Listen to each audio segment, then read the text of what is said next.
share ko lang na something na na-realize ko lately na minsan hindi ka muna aalisin ni God sa isang sitwasyon na yon. Kasi gusto niya is mag-depend ka sa Kanya. Kasi pwede naman niya tapusin talaga yung sitwasyon na yan eh.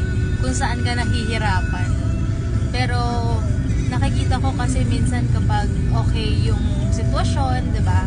Ngayon naman tayo, nagde-depend na naman tayo sa kakayahan natin. Parang feeling natin, kayang-kaya naman natin yan. Wala tayong inaalala. Parang nagiging chillax na tayo sa buhay. Nakakalimutan na natin mag-ask sa Kanya. Nakakalimutan na natin siya. Pero mapapansin nyo, kahit hirap na hirap ka sa isang bagay, nakakaraos ka. Kasi gusto niya paunti-unti matuto ka. Yun lang naman yun. Hindi dahil para pahirapan ka. May gusto din siyang ituro sa'yo na gusto niya mag-depend ka talaga sa Kanya.